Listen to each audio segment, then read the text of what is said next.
Quiero compartir con ustedes un mensaje que tiene como título: Sal de tu cárcel.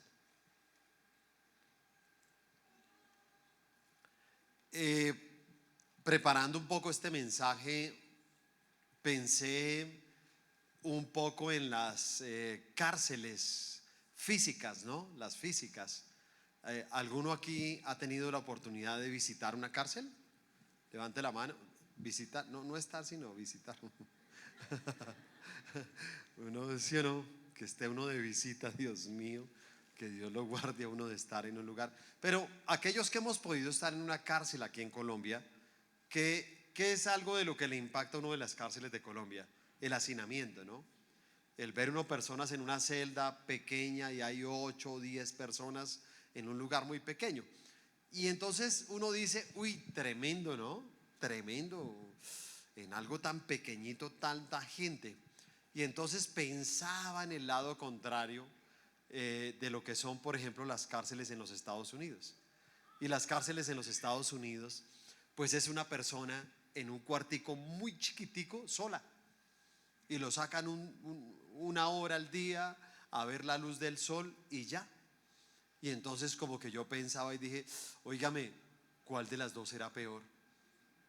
¿Cierto? Porque a veces nos quejamos de lo que pasa acá. Pero yo digo, bueno, uno aunque sea tiene alguien con quien hablar, pero uno solo todos los días. Debe ser muy duro la soledad. Y entonces pensaba en estas cárceles porque yo creo que esta cárcel, tanto los que están acompañados, por ejemplo, a ellos les gustaría tener un tiempo de intimidad, un tiempo solos, un espacio solo. Y yo creo que la intimidad para todos nosotros es eso, el tiempo que buscamos con Dios es uno decir, ven, a mí me gustaría acercarme y poder sentir a Dios, tenerlo para mí solo, ¿sí? Aquí venimos todos a escuchar una palabra, pero es muy diferente el tiempo de la intimidad, porque el tiempo de la intimidad es lo que somos cuando nadie nos ve, por ejemplo. En el tiempo de la intimidad es cuando se construye un carácter que después va a salir a flote en público. En la intimidad nosotros podemos hacer dos cosas: o nosotros construimos una cárcel que va a destruir todos nuestros sueños, o nosotros construimos una vida para hacer grandes cosas para Dios. Y por eso yo creo que Satanás sabe qué tan importante es que nosotros tengamos intimidad con Dios, y por eso él ha querido controlar todos los mensajes del aire. ¿Sabe cuáles son los mensajes del aire? Los mensajes del aire son, por ejemplo, el internet, la televisión, los videos, las series, ¿cierto? Eso es lo que él ha querido controlar, para que las personas no puedan tener intimidad con Dios, para que las personas se contaminen y su mente se llene de cosas incorrectas. Yo he escuchado personas que en algún momento me dicen, mira, yo no sé, pastor, a mí qué me pasa. Yo delante de Dios, yo me siento, yo quiero orar, yo quiero tener intimidad con Dios, pero no sé, siempre hay algo que me saca de ahí, de ese lugar. Y he hablado con personas que me dicen, mire, pastor, quiero contarle algo que hasta me produce vergüenza. ¿Sabe que yo a veces voy a leer la Biblia y cuando voy a leer la Biblia se me vienen imágenes pornográficas? Y entonces uno dice, ¿de dónde sale todo esto? Del control que tiene Satanás con estos precisamente mensajes del aire, donde llena la mente de las personas de cosas incorrectas, y entonces todo el tiempo tienen algo que los distrae y que no permite que ellos puedan precisamente tener esos tiempos de intimidad con Dios. Toda persona que tenga intimidad con Dios, su vida va a ser transformada. Se lo puedo asegurar. Lo que hace que una vida no pueda avanzar es que no tenga intimidad con Dios. Dice el Salmo 116. Salmo 116, para los que están tomando apuntes, versículo 1. Dice, amo a Jehová, pues ha oído mi voz y mis súplicas. ¿Ha entendido qué tan importante es que nosotros en los tiempos de intimidad oremos? Porque escúchame, tenemos que salirnos de eso o de ese concepto donde la gente no ha entendido que la oración es hablar. La oración es abrir la boca. Usted se dará cuenta que uno puede decirle a las personas vamos a orar, y cuando uno les dice vamos a orar, quedan en estado momia, ¿sí o no? Momificados ahí, ¿sí me entiende? Y uno dice, pero escúchame, vamos a orar, a orar. La oración es algo que dice, como lo dice este salmo: amo a Jehová, pues él ha oído mi voz y mis súplicas. Un interés que tiene Dios con la oración es escuchar nuestra voz. Y dice el versículo 16: oh Jehová, ciertamente yo soy tu siervo, siervo tuyo soy, hijo de tu sierva. Tú has roto mis prisiones. ¿Qué ha hecho Dios con nosotros? ¿Ha roto qué? Nuestras prisiones. Él las rompió. Y entonces uno dirá, pero ¿cuáles prisiones? Y en el versículo 8 nos habla de 3 prisiones. Dice: pues tú has librado mi alma de la muerte, mis ojos de lágrimas y mis pies de resbalar. Nos habla ahí de la prisión de la muerte, nos habla de la prisión de las heridas de la vida, y nos habla de la prisión de cuando Cristo nos libra de los errores y de los fracasos del pasado. Aquí vemos 3 cárceles en las que se encuentran la mayoría de los seres humanos a través de su vida. Y entonces uno encuentra una relación entre ese Salmo 116, donde nos muestra 3 cárceles, pero en el Nuevo Testamento también nos muestra 3 personas que pasaron por estas 3 cárceles y que podemos aprender mucho de ellos para nosotros salir de esas cárceles que muchas veces el enemigo nos quiere encerrar.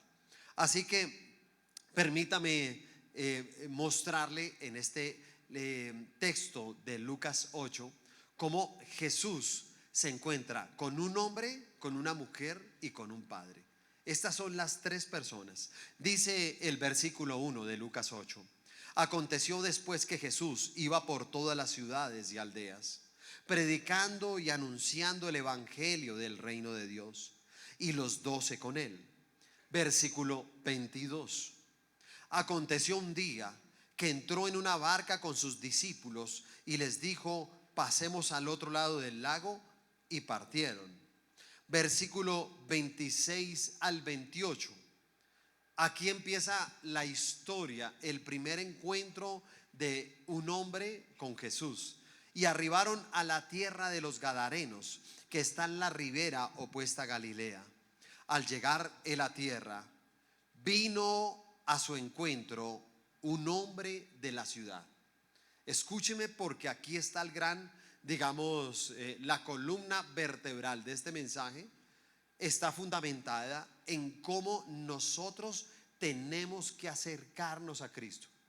Si usted va a ver algo en común en estos 3 personajes, es que los 3 fueron los que vinieron a Cristo. Nunca dice que Cristo fue a ellos.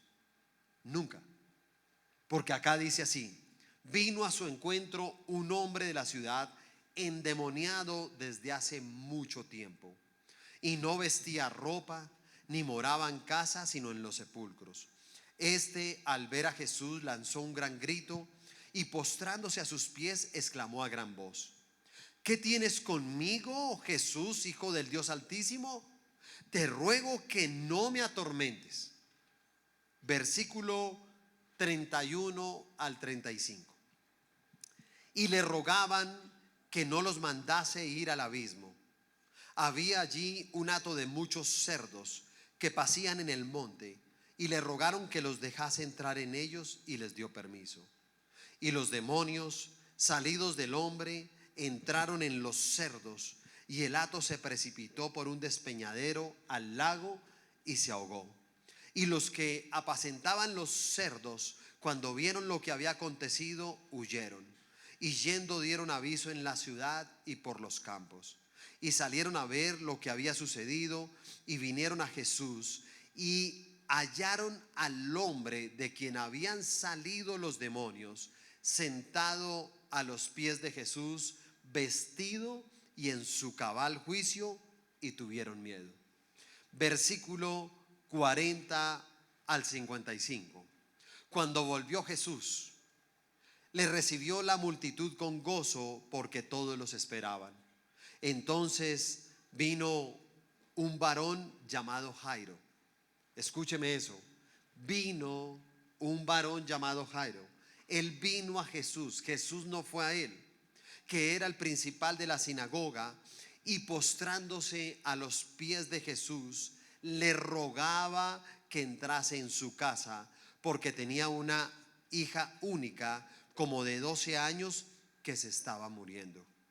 Y mientras iba, la multitud le oprimía, pero una mujer, escúchame, una mujer que padecía de flujo de sangre desde hace 12 años y que había gastado en médicos todo cuanto tenía y por ninguno había podido ser curada, se le acercó por detrás a Jesús. Escúcheme, la mujer se acercó.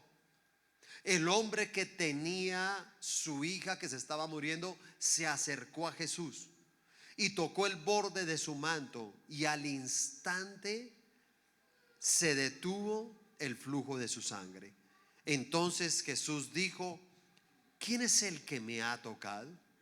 Y negando todos, dijo Pedro y los que con él estaban: Maestro, la multitud te aprieta y oprime y dices: ¿quién es el que me ha tocado? Pero Jesús dijo: alguien me ha tocado, porque yo he conocido que ha salido poder de mí. Entonces, cuando la mujer vio que no había quedado oculta, vino temblando y postrándose a sus pies, le declaró delante de todo el pueblo por qué causa le había tocado y cómo al instante había sido sanada. Y él le dijo: hija, tu fe te ha salvado, ve. ¿Cómo le dijo? ¿Qué buscamos nosotros en esta vida? Vivir ¿cómo? En paz. ¿Sí o no? Yo creo que lo que más buscamos nosotros es vivir en paz. Nosotros queremos casarnos, pero queremos tener un matrimonio en paz. Queremos tener hijos, pero queremos tener paz con nuestros hijos, ¿sí o no?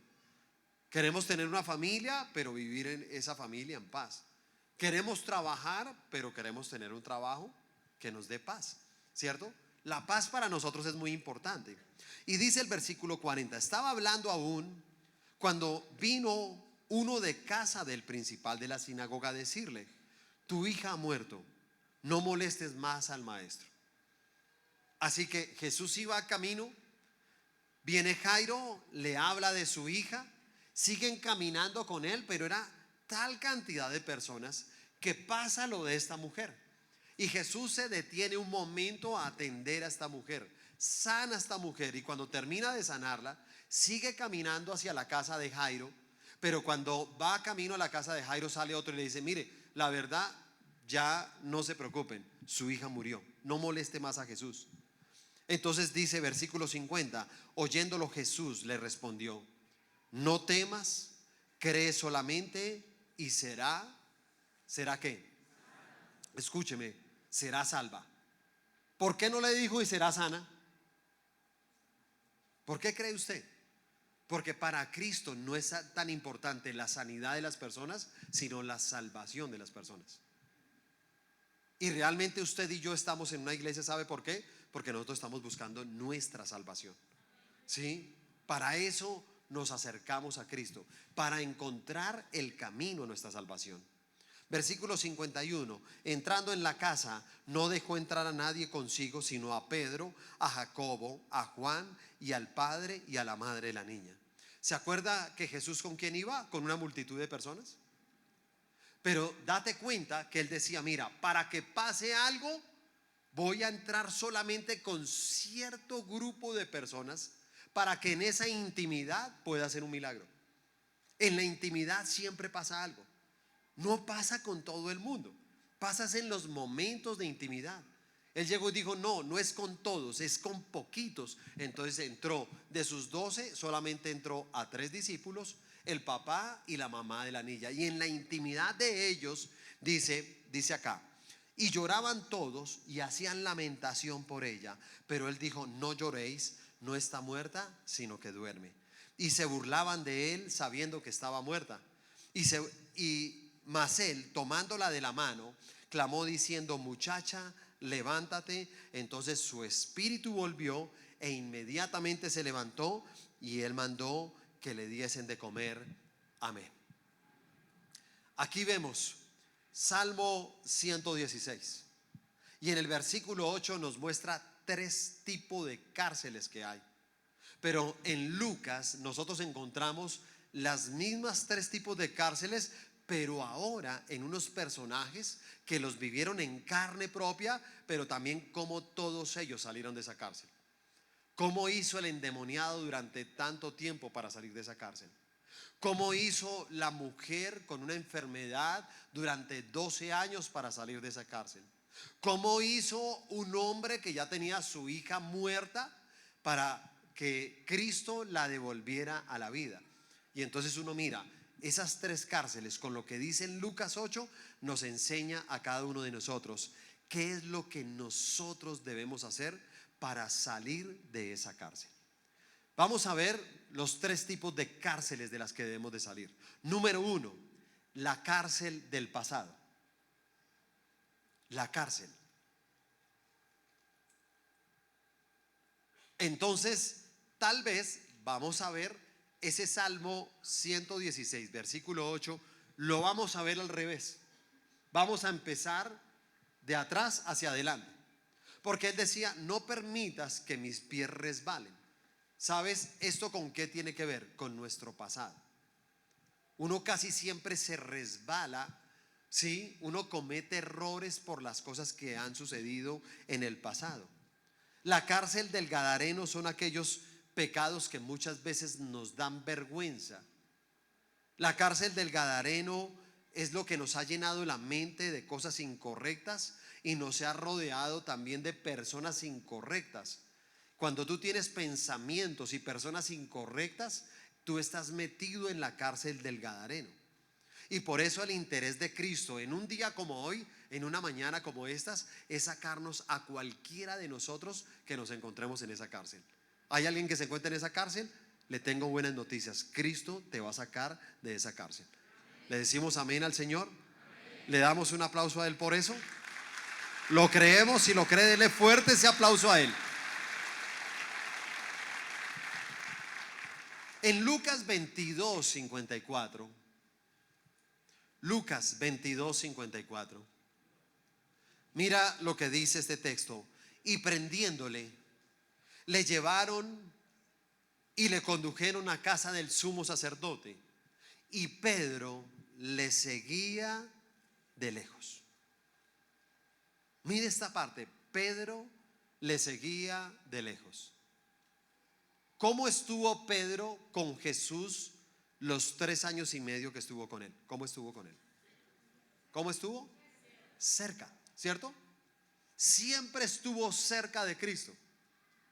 Y en algún momento todo lo que empezó bien, en algún momento todo se dañó por causa de un pecado.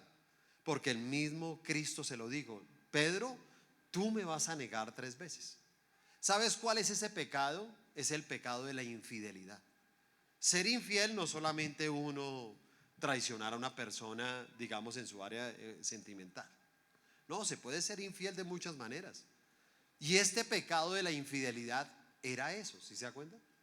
Era eso, era lo que le estaba diciendo: Pedro, tú me vas a negar. Y Pedro decía: eso nunca va a pasar. ¿Y quién en algún momento se imaginaría que el canto de un gallo fue lo que alejó a Pedro de Jesús? Y a pesar de que él seguía diciéndole a todo el mundo que ahora era un hombre cristiano, seguía a Jesús, pero lo seguía ¿cómo? De lejos. ¿Y sabe que esa es la condición de muchas personas? Muchas personas hoy en día empezaron bien con Cristo. Muchas personas, hermano, tuvieron ese primer amor. Me encantan los encuentros, me encantan. Los encuentros son muy bonitos porque uno llega y dice: óyeme, tan chévere todo lo que pasa en un encuentro. En un encuentro uno ve cómo llega una persona el día jueves, ¿no? Cómo llega su rostro, su cara, ¿sí me entiende? La mayoría llegan con su cara, digamos, como de agotamiento de la vida, su mirada triste por las derrotas, otros con su cara de puño ahí, ¿sí me entiende? Sí, entonces uno ve todo eso y entonces ya salen de su encuentro el sábado y uno les ve ese rostro limpio y sus ojos son como blanquitos y hay como esperanza, y entonces uno llega y dice: óyeme, qué cambio tan impresionante en 3 días. En 3 días lo que Dios hace. Y comienza ese primer amor. Y entonces la gente cerca de Dios. Pero es increíble lo que pasa después de un tiempo.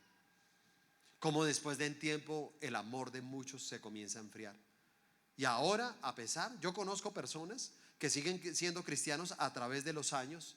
Sí, y dicen: yo soy cristiano. Sí, pero ahora tú tienes a Cristo de lejos. Ahora tú lo tienes de lejos. Porque un pecado ocupó ese lugar. Porque tú le comienzas a abrir un espacio, ¿sabes?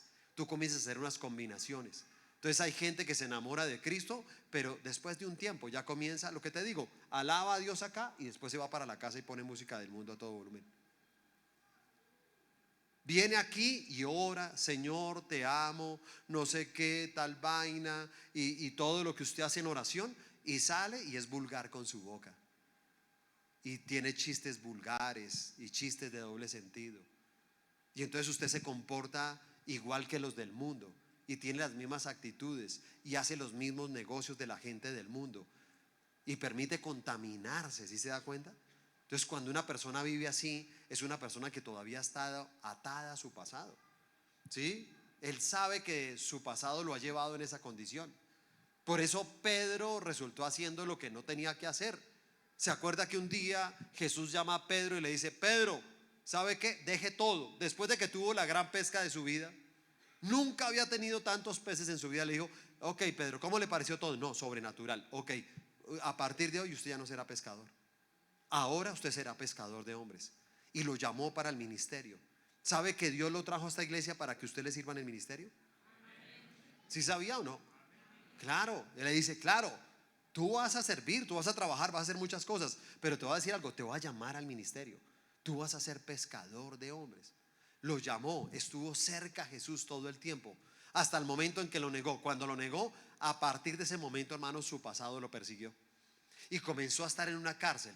Tanto así que entonces, cuando ya Jesús muere y Jesús resucita, a uno de los primeros que fue a buscar, ¿a quién fue? A Pedro. ¿Dónde estaba Pedro? ¿Dónde estaba Pedro? Pescando. ¿Se da cuenta que vuelve uno a lo mismo? Se vuelve uno a lo que él le dijo. Le dijo: deja eso. Pero la gente vuelve a un pecado. ¿Por qué vuelve al pecado? Por su pasado. Porque estaba encerrado en una cárcel. Y por eso Jesús tuvo que recordarle y decirle: Pedro, ¿me amas? Sí, Señor, te amo. ¿Apacienta qué? Pedro, ¿me amas? 2 veces. Sí, Señor, te amo. Cuida mis ovejas. Pedro, ¿me amas? 3.ª vez. Sí, Señor, pero 3 veces. Le digo: es que con usted toca de a 3. ¿Sí? ¿Sí o no? Claro, con usted toca de a 3. Pero date cuenta que siempre le preguntó por el amor. Y le dijo: el amor está representado ¿en qué? En las ovejas. En eso está representado. Una persona que ama a Dios es una persona que ama a las ovejas. Y por eso él como que decía: deja tu pasado, ¿sí? Enfóquese en lo que yo lo llamé. Porque simplemente usted sigue metido en su pasado. Por eso volvió otra vez a hacer lo que hacía antes en el mundo. Segunda de Crónicas 25. Segunda de Crónicas capítulo 25, versículo 2. Hizo él lo recto ante los ojos de Jehová, aunque no de perfecto corazón. Se lo repito: hizo él lo recto ante los ojos de Jehová, aunque no de perfecto corazón. Versículo 14. Volviendo luego Amasías de la matanza de los edomitas, trajo también consigo los dioses de los hijos de Seir y los puso ante sí por dioses y los adoró y quemó incienso. ¿Escuchó esas dos partes? ¿Escuchó qué era lo que le pasaba a Amasías? Amasías era un hombre que hacía lo recto ante los ojos de Dios, pero no de perfecto corazón. ¿Por qué? Porque él decía amar a Dios, pero date cuenta que una cosa hablaba su boca y otra cosa hacían los hechos. Porque con los hechos él adoraba a otros ídolos. Y esto representa al cristiano precisamente que tiene una doble vida. Hay personas que dicen una cosa con la boca, pero sus hechos dejan de decir otra cosa, totalmente diferente, ¿sabe? Y entonces cuando uno encuentra personas con una doble vida, te voy a decir algo, son personas que todavía están encerrados precisamente en una cárcel. Están ahí, ¿sí me entienden? Para Dios no es tan importante lo que nosotros hacemos. Para Dios es importante lo que nosotros somos. Ojo con eso, ¿sí me entienden? Porque hay gente a veces, no, es que yo estoy haciendo esto. Y te voy a decir algo, no importa lo que tú hagas si tú no eres. ¿Me escuchó eso? No importa. Hay gente que sirve acá en la iglesia y son muy bonitos, pero por fuera son otra cosa. ¿Se da cuenta? Entonces tienen una doble vida, tienen como una doble moral. Y entonces permiten simplemente eso, no tener intimidad. Date cuenta cuánto le cuesta tener una intimidad. Mira, si una persona no tiene intimidad, no hay alabanza. Si no hay intimidad, no hay oración. Si no hay intimidad, no hay altar. Y entonces, si no existe esa intimidad, usted resulta haciendo lo de Amasías, que simplemente usted levanta a otros ídolos. Hay gente que resulta adorando a otros ídolos. Yo definitivamente algo con lo que lucho, y yo les hablaba de los encuentros, yo sufro, ¿sí me entiende? Yo sufro con todo lo que nosotros estamos haciendo con iglesia, sobre todo con las almas. Y yo a veces, la verdad, yo me molesto con mi equipo de hombres de 12, me molesto, ¿sí me entiende? Yo me molesto con ellos. Y me molesto porque yo a veces digo, mira, yo no los veo concentrados en algunos momentos, se me desconcentran y en algunos momentos yo veo que sus prioridades son otras. Entonces me preocupa cuando ha pasado eso a través de los años, me preocupa en algún momento cuando se me desubican. Me preocupa precisamente como cuando ellos ya ven otras prioridades. Me preocupa que ellos en algún momento, hermano, pierdan su verdadero llamado. Porque yo digo, hermano, hay personas acá que me dicen, mira, pastor, danos un secreto, danos un secreto. Tú nos cuentas que durante 23 años te has mantenido siempre en el mismo lugar. Has mantenido la misma fe. Has mantenido la misma fuerza. Le sigues compartiendo a la gente de la misma manera desde cuando tú llegaste a la iglesia. Sigues ganando almas. Le sigues sirviendo a Dios. No has vuelto, tú no has caído en pecado. Tú no permites el desánimo. ¿Cómo haces para mantener todo eso? Dinos un secreto. Yo les digo, les voy a decir cuál es el secreto. Todos los días recuerdo de dónde Dios me sacó a mí. Todos los días. Aquí podrá ser cansón el tema repetitivo y ustedes dicen, otra vez va a hablar de las drogas, otra vez va, pues lógico que tengo que recordar de dónde me sacó Dios. Si yo no recuerdo de dónde sacó Dios, entonces ¿qué creo? ¿En lo de ahorita? ¿En un pastor que tiene establecida una buena iglesia, que hoy en día el Señor lo ha llevado a otras naciones y entonces me pongo a pensar en eso? No, me pongo a pensar de dónde me sacó Dios. Y si me pongo a pensar en eso, digo, no, yo tengo un llamado y el llamado son las almas y tengo que ir por las almas. Y entonces por eso cuando yo veo que de pronto veo así que se me desubican y yo digo, Dios mío, a veces veo que sus prioridades son otras. Entonces me preocupa que pase lo de Amasías, que están haciendo lo recto delante del Señor, pero no de perfecto corazón. Y todos nosotros tenemos que enfocarnos en eso. Porque si no, vuelvo y te digo, mira, el pasado te alcanza. Y el pasado te lleva a hacer combinaciones, ¿no? ¿Sí? Porque a veces uno pregunta, oye, pero ¿qué pasó con este hombre? No, pastor, pues nosotros le dijimos y pues si el tipo no quiere, pues el tipo no quiere, pues uno no debe obligar a la gente. Y yo me quedo mirándolos. Digo, pero hermano, no puedo creer lo que estoy escuchando. Yo he sido de los que creo en eso. Creo en la palabra que Dios llega y dice, Venga, usted invitó a unos y no quisieron, vaya y busque por todos lados, y dice la palabra, y fuércelos a entrar. Fuércelos. ¿Sí se da cuenta? Haga algo, ¿sí me entiende? Porque hay gente que uno invita y ellos no quieren. Así fue el hombre que hizo la gran fiesta, ¿sí? Un gran almuerzo, una gran fiesta. Invitó, y todos los invitados: no puedo, no puedo, tengo tal cosa, tengo no sé qué. Porque hoy en día tenemos gente que uno la invita, pero tiene prioridades. Es más importante sus viajes, son más importantes sus negocios, son más importantes su familia. Todo es más importante menos que Dios. Todo es más importante. Y entonces cuando uno mira eso, uno dice: mira, cuánta gente está encerrada en una cárcel, sin embargo quiere que la vida les vaya bien. Pero no, tenemos que salir de esa cárcel, y hoy tenemos ese Cristo para acercarnos a Él. Eso fue lo que pasó con el endemoniado. El endemoniado, ¿cierto? ¿Qué era lo que le pasaba? Decía que él tenía un demonio desde hace ¿cuánto? El demonio. No, el demonio. ¿El endemoniado hace cuánto estaba así? ¿Hace qué? Hace mucho tiempo. ¿Se da cuenta que hace mucho tiempo es el pasado? ¿Y cómo estaba el endemoniado? ¿Cómo estaba físicamente? ¿Cómo estaba? ¿Sabe cómo estaba? Desnudo. ¿Qué quiere decir? Que una persona que está en la cárcel de su pasado siempre tiene un sentimiento de que no tiene nada. Entonces a veces llega y dice: oye, pero tú, no, es que yo no tengo nada. Oye, ¿y tu familia? No, es que a mí la familia no. No, para la familia yo no existo. ¿Sí me entiendes? Y amigos, no, amigos en esta vida uno no tiene a ninguno. ¿Cierto? Él cree que está desnudo. Él cree que Dios lo trajo a esta vida a fracasar. ¿Sí se da cuenta? Porque así es el enemigo, y te dice: no, ven, te voy a llevar a tu fracaso, te voy a llevar a tus errores para que vivas en él y te encierres en él y no creas que tú eres un propósito de Dios. La segunda cárcel es la cárcel de las heridas de la vida. La cárcel de las heridas de la vida.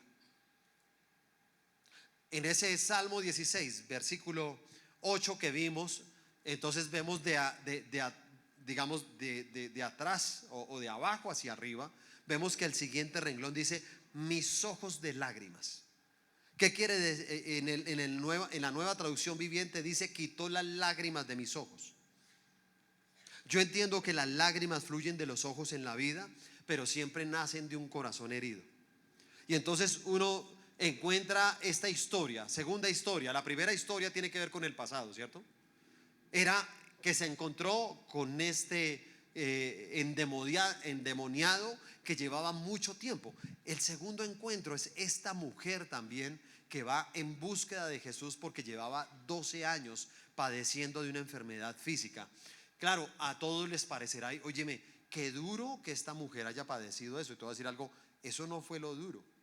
Lo duro es que en esa época, cuando una mujer sobrepasaba el flujo de sangre de su menstruación, esa persona era considerada una mujer inmunda. A pesar de que era una enfermedad física, se consideraba en esa época como una enfermedad inmunda. Y lo que hacían con estas mujeres era marginarlas. Tal vez los mismos maestros de la ley las ignoraban, la gente no las miraba a los ojos. A los hombres les era prohibido sentarse a hablar con una mujer de estas. Por eso qué bueno que usted entienda que todos nosotros estamos aquí en esta mañana para acercarnos a Cristo. Cristo tuvo que enseñarle a la humanidad eso. En Juan 4 uno encuentra la historia de la mujer samaritana. Judíos y samaritanos no se mezclaban entre sí, no se hablaban, no se dirigían la palabra. Y Jesús vino a romper con todo eso, vino a salvar a la samaritana para mostrarle al mundo entero de que Él está ahí para todas las personas. Él está ahí para todos nosotros, sin importar el mundo que tanto nos quiera marginar a nosotros. Tal vez cuando yo les digo en este punto de la cárcel de las heridas de la vida, yo me imagino a esa mujer, ¿sí? Yo no sé si lloraba más por su enfermedad o lloraba más por ser rechazada, por ser humillada. Si lloraba porque ya perdió toda su plata.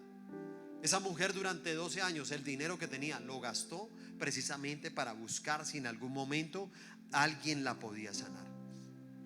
Y por eso digamos que uno escucha a tantas personas, hermano, con rencores, hermano, tantos rencores del pasado.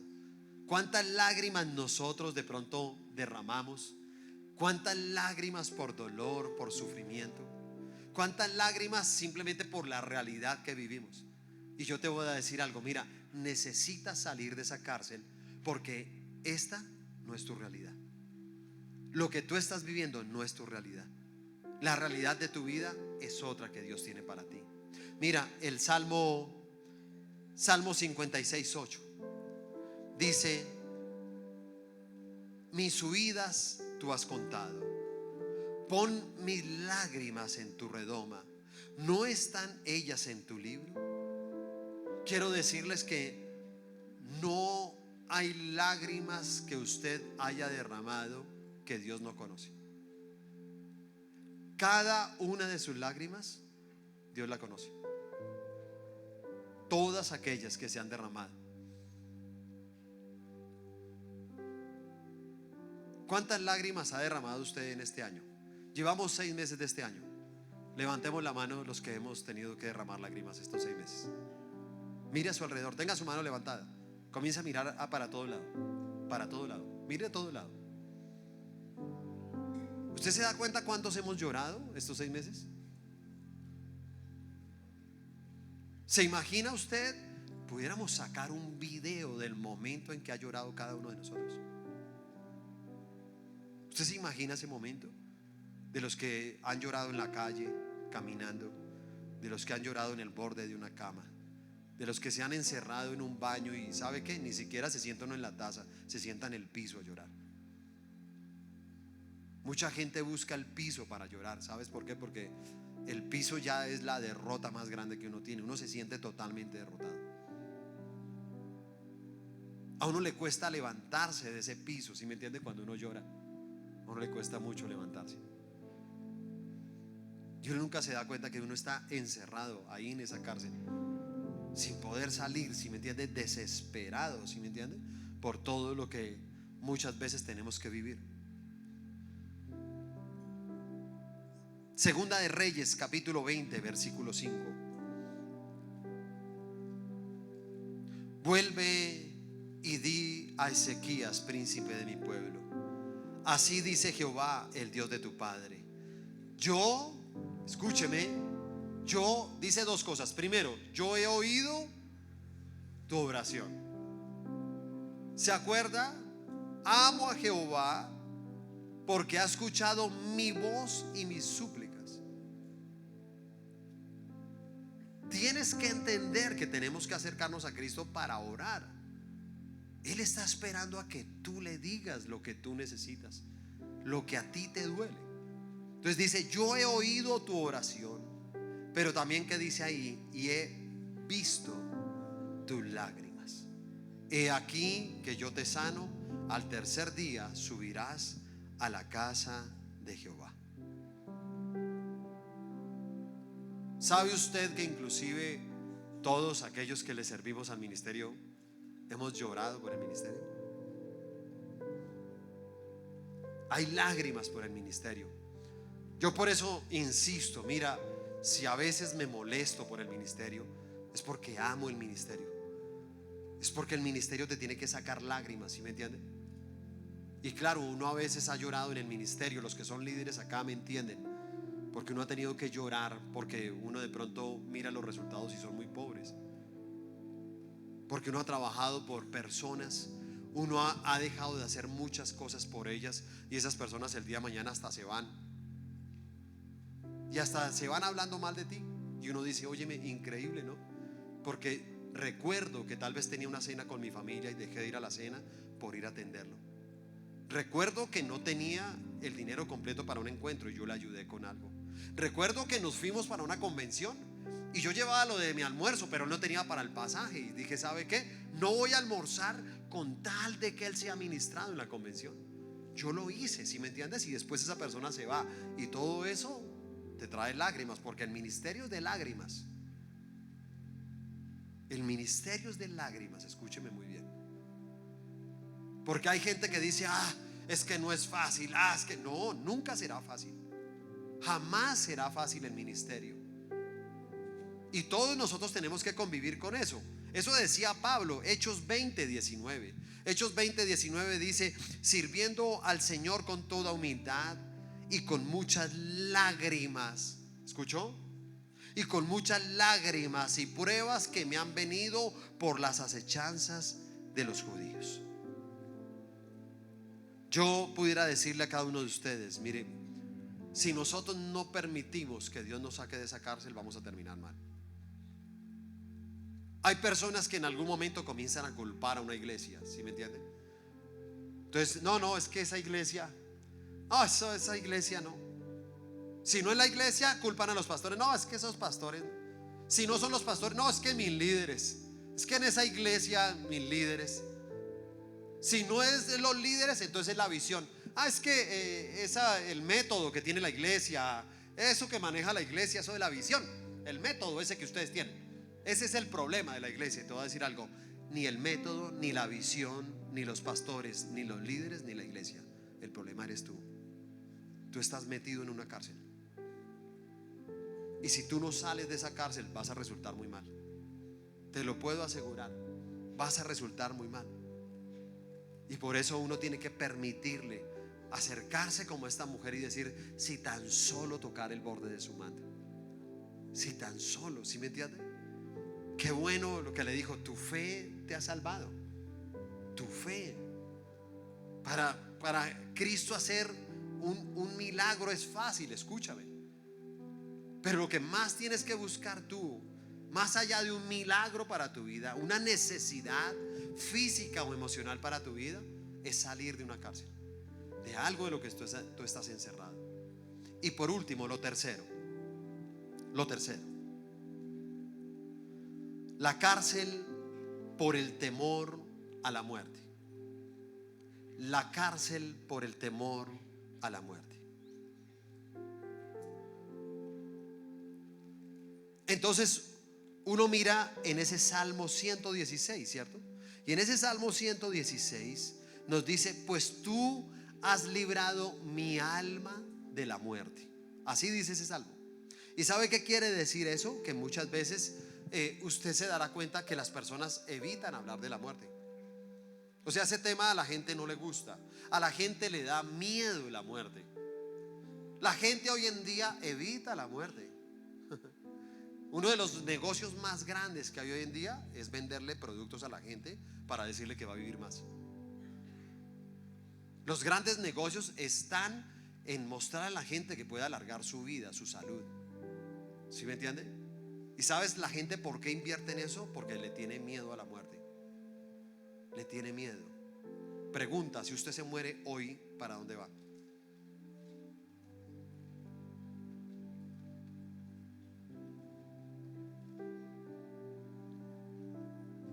Y si usted tiene miedo a esa pregunta, le voy a decir algo: es porque usted no está seguro de su salvación. Porque de resto, ¿cuál será el miedo a la muerte? Ninguno. Ninguno. ¿Cierto? Toda persona que se va y encuentra el camino de su salvación, pues nada, uno está tranquilo, ¿sí?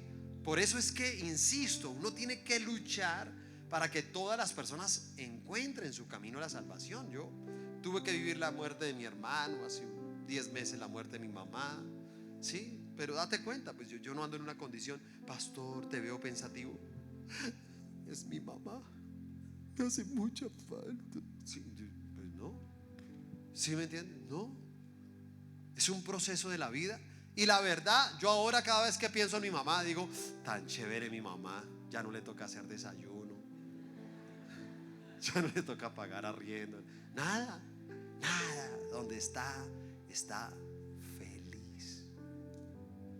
Donde está ¿cómo? Feliz. Esa es la verdadera vida. Cristo es el autor de la vida. Cristo es el que hizo que aquel que se había apoderado de la muerte, que era Satanás, lo venció en la cruz. ¿Sí se da cuenta? Y él derrotó a la muerte en la cruz del Calvario, porque al tercer día resucitó. ¿Por qué les digo esto? porque yo sé que usted enterró algunas cosas de su vida. Usted ya murió a ciertas cosas, ¿se da cuenta? Entonces hay gente que, bueno, ¿y tú qué piensas? Oye, ¿no has pensado en casarte? Ay, no, yo ya no friego más con esa vaina. Yo, la verdad, no, eso me he enredado. A mí siempre me ha ido mal. Yo, si se me entiende, yo nací para estar solo. Yo no nací para amar. Nadie nació para mí.